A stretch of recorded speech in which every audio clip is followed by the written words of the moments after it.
Hello and welcome to Conversations regarding the 2015 North American Systemic Constellations Conference coming up in November. I'm Linda Comeau, and today my guest is Dr. John Dore, who is presenting on Saturday, November 14th from 2 to 5, Jung, Dreams, and the Knowing Field. Welcome, John. Hi. Hi. Okay, this sounds very interesting. I'm sure we're all sitting ready to hear about your talk. Give us some information, John, about the upcoming talk. Well, the talk is Jung, Dreams, and the Knowing Field. So I combine Jungian theory and his major concepts using the methods of family constellations. So first in the workshop, I give a basic picture of the major concepts in Jungian theory, not at very great length, just ego and its personas, how we develop conflict and complexes arise as the ego represses material that it doesn't want to deal with into the unconscious mind. And then I deal with shadow, what Jung calls the true self, the capital S self, which is the center of all our consciousness, and it tries to balance the conscious ego mind, and it has a set of functions. Under shadow, the comparison from Jung's theory to constellations is that in psychoanalysis, we normally think of the shadow as all the repressed feelings that the ego doesn't want to deal with, stuffed down below what we call the repression barrier. But constellations show us that the shadow is also part of a family shadow.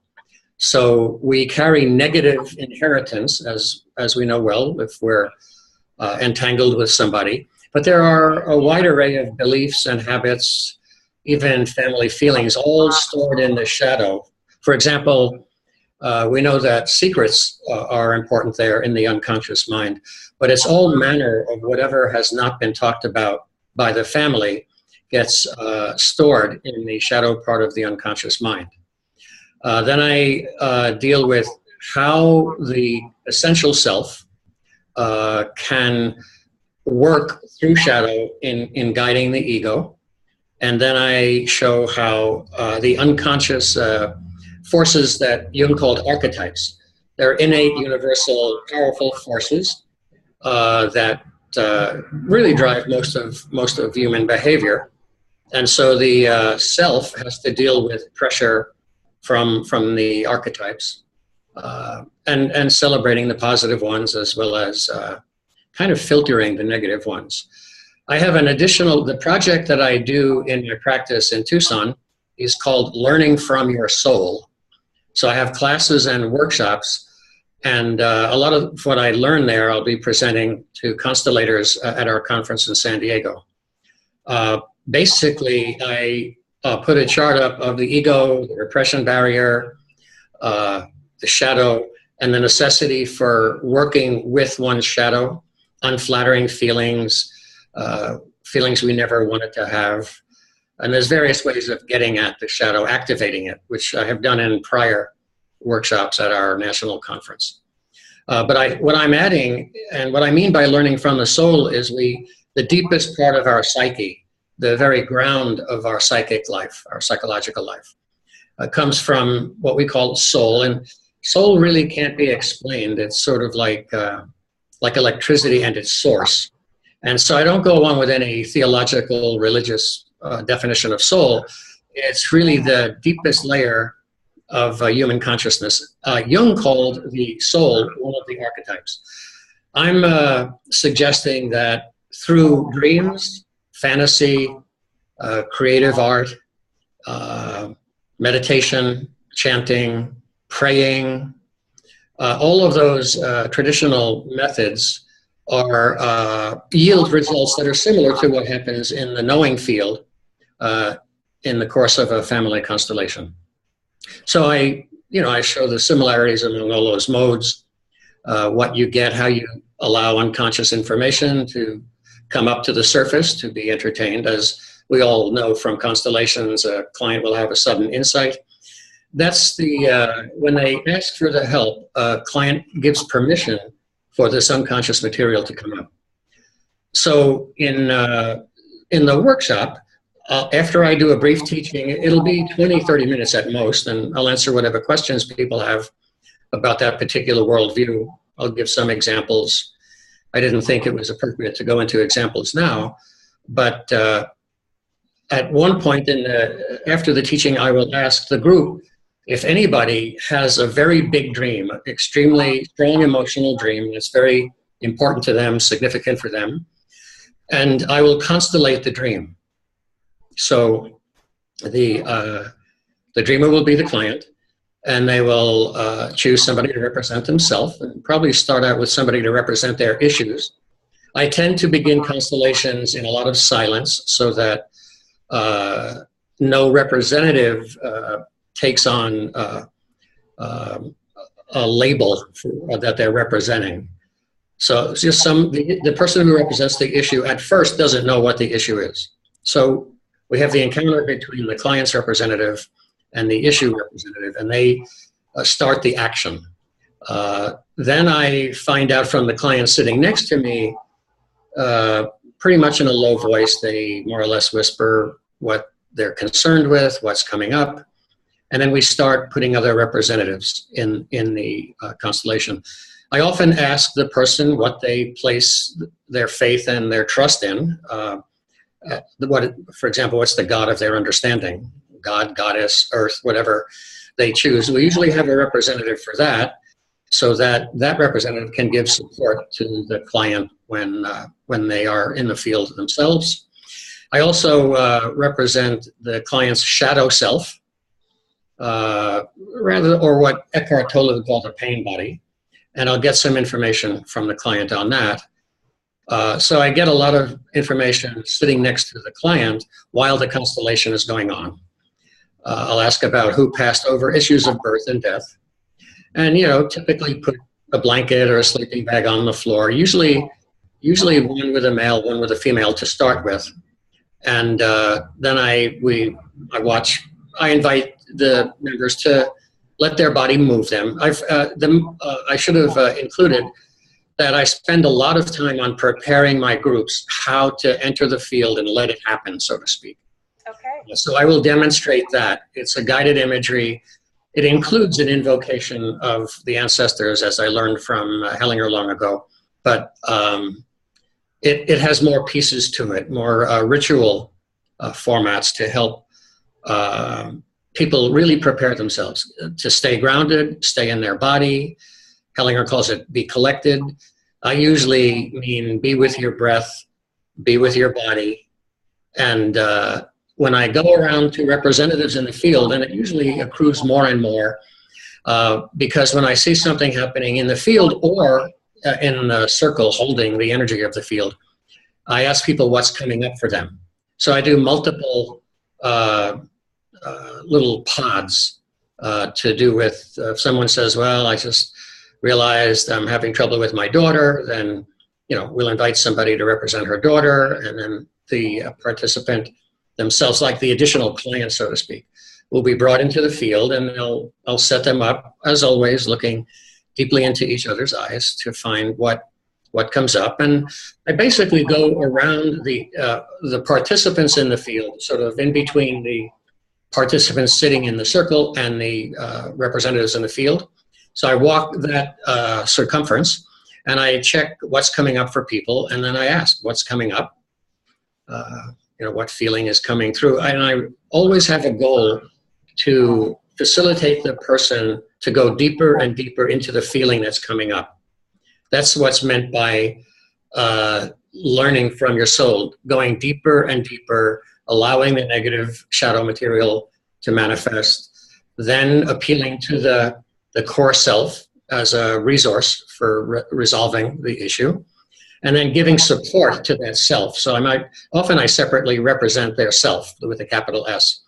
And I have a poster board in the room, so they'll have an outline of the elements in Jungian theory, which will probably be represented at one point or another, depending on what happens. So that's how I get a lot of work done for a lot of participants. I do stress the preparation. So there's Jungian theory, how I prepare people, the rituals for invoking ancestors, and then I'll open it up to, if nobody has a big dream, I'll just say, well, we'll have a constellation. Who wants to do the work? And almost always, given the standard format of how I was trained in Germany, I think in terms of Jungian concepts. I'm a Jungian analyst, so I spend a lot of my time with my clients, meditating with them, for one thing, because insights can come from there, or their dreams. When they have a big dream, we always work through it.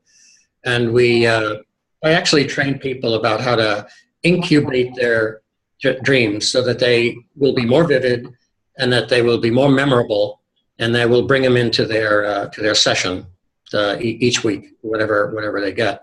But I take insights from meditation. This morning I was reading Jung on psyche and symbols, where he talks about we all have momentary flashes of fantasy, but we never pay attention to them, almost never. So I'm working currently with people who I can see that's going on, because I'm actually a master practitioner of neurolinguistic programming. So I'm watching the face, displaying affect, watching the eye gaze go to different patterns so I can tell when they're feeling a strong feeling or when they're having a fantasy kind of thing. So I combine all of that, both in the groups I do here in Tucson and in my private practice. And I will bring all that, it'll all kind of manifest as I facilitate the constellations in the workshop. Any questions? No, not really. That's the content. At the end, I am interested in showing some details in the different modalities, in the dream, in the energy field of the knowing field, insights from meditation, what happens in prayer, and so on. So those are the kinds of the specialties that I deal with. As a Jungian therapist, it's always a moral issue about people making very hard choices, and it's often a spiritual issue. There are kind of spiritual crises that come up for my clients. I don't, and more in private practice than in the group. Yes. So I don't expect much of that to happen during my workshop, but people may come to me afterwards, as is usual, and in the chatting, and they may want some private time, and I'm always available to hold it with the people, and always get an experiential method rather than the talking cure. Right. Oops! I just knocked over my book and my phone. But before we go, I would like to ask you how you describe constellations to us. Well, let me read the top parts of my poster board, and then you will stop me when you've had enough.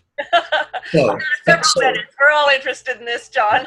So family constellations activate the healing power of the unconscious mind, which Jung called the core self. They release unconscious blocks that cause mental and physical pain. They reveal the family soul, which binds members in profound blood ties, extremely powerful emotional bonds. Constellations reveal our emotional inheritance, which I call the family love and the family shadow. Again, pretty Jungian at every turn. Constellations offer healing when pain is unresolved by other modes of treatment. So I ask people, if you have an emotional issue, did therapy help you resolve it? Medical issue, did the doctors help you with the medical situation? And so the variety of things that come up. Constellations show the family conscience, and the conscience of the family demands justice and balance across generations of people.